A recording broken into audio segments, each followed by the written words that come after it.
You ever have one of those days where the universe just decides to pull the rug out from under you for no reason at all?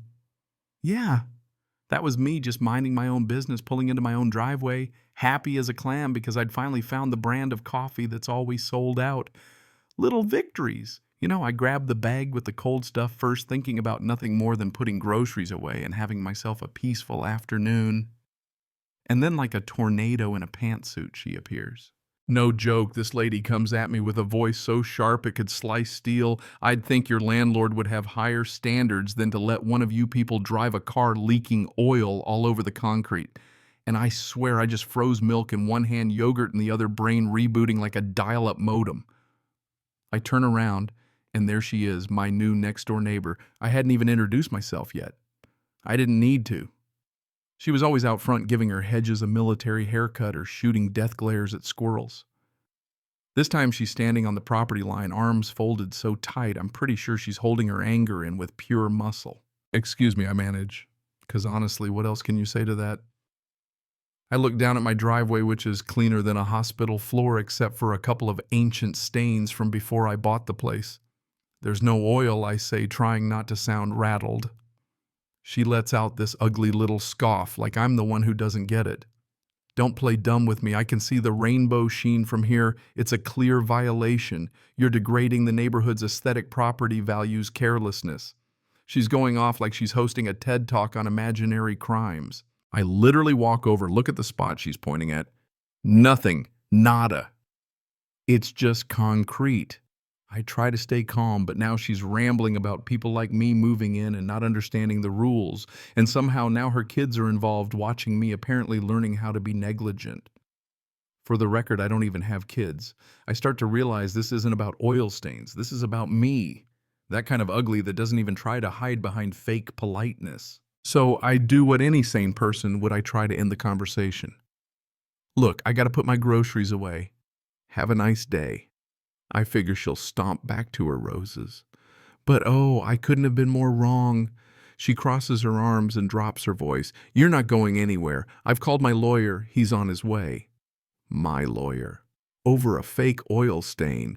I almost laugh, but honestly, the whole thing's so absurd I just shake my head and go back to unloading groceries, determined not to let her nonsense ruin my day. 5 minutes later, though, this silver sedan pulls up looking like a midlife crisis in car form, and out steps a guy straight from central casting, bald, ill-fitting suit, clipboard, walking like he's about to argue in front of the Supreme Court instead of a suburban driveway. My neighbor is glowing with pride, presenting me like a criminal. The guy surveys my driveway, writes something dramatic, then finally looks at me. Good afternoon, he says, voice deep, straining for authority. I'm legal counsel for the adjacent property. We need to discuss several covenant violations and property tours you're currently committing. I'm standing there still holding a bag of avocados and bell peppers, trying to figure out what property tours even means. Sir, he continues, my client has documented a significant prochemical leak from your vehicle, a violation of local environmental ordinances and community standards. Plus, your car is 3 degrees off axis in direct non-compliance with the parking statute. 3 degrees off axis. I look at my car, then at him, then at her, who is smirking so hard I'm scared she'll snap. It feels like I've wandered onto a stage where everyone knows their lines except me and the script's written by a lunatic. For a second, I honestly think I'm being pranked. But then I see her face. She wants a fight. She wants me to lose it, to become the angry stereotype she already decided I am. So I flip the script. Instead of arguing, I decide to be absurdly, infuriatingly compliant. I subtly hit record on my phone, give my best concerned citizen face, and go, 3 degrees? My goodness, I'm so sorry. The lawyer blinks, caught off guard. She's stunned, too.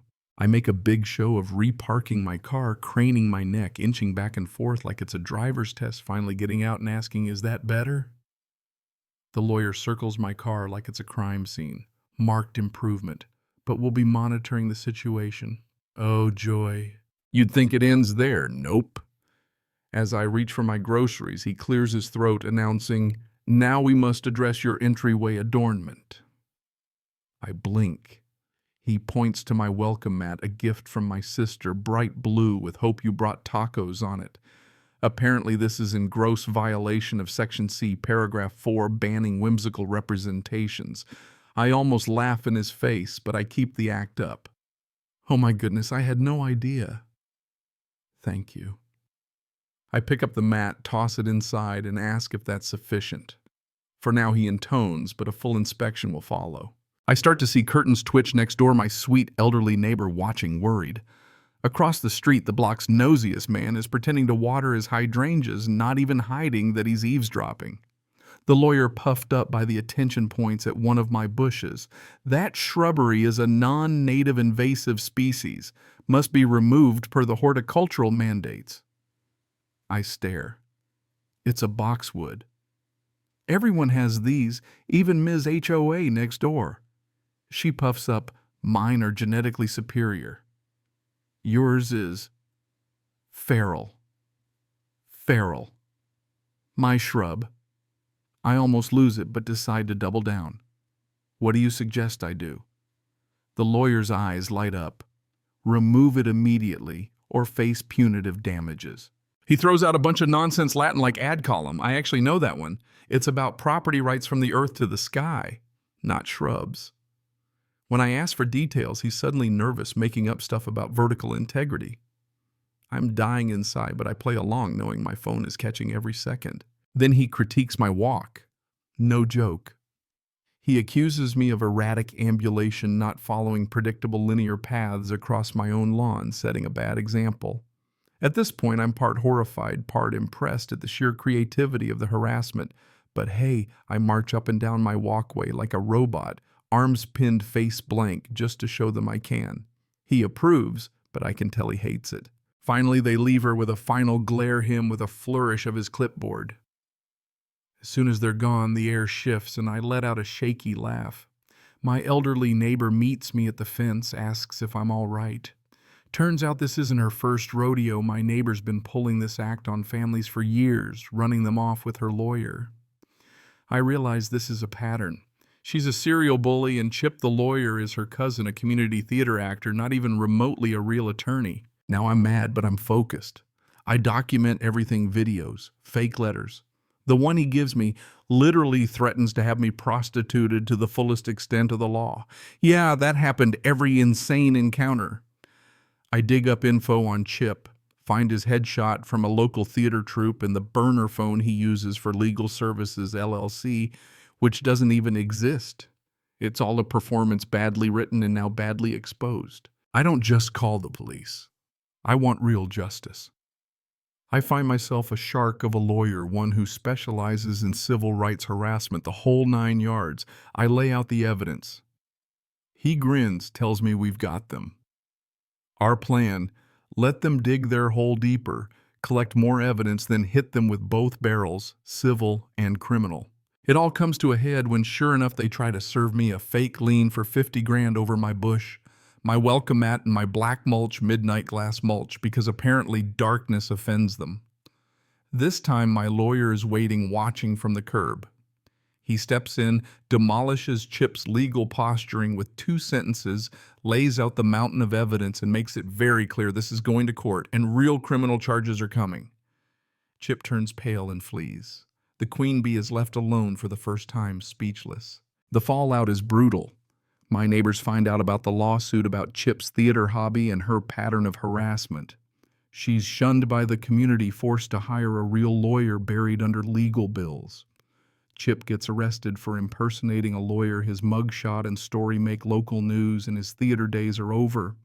She ends up settling, has to sell her house to pay the damages, which in a beautiful twist of fate means the very property values she claimed to defend are what finally cost her everything. I take some of the money, donate to legal aid for others who get bullied. The rest I landscape my yard with the wildest, brightest, most defiantly non-native plants and the blackest mulch I can buy.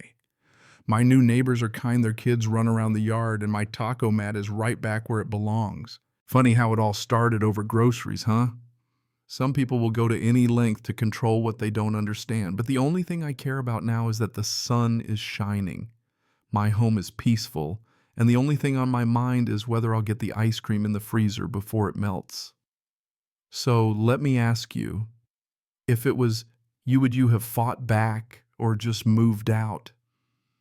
Drop your stories and your thoughts below, and let's talk about what justice really looks like in a neighborhood like this.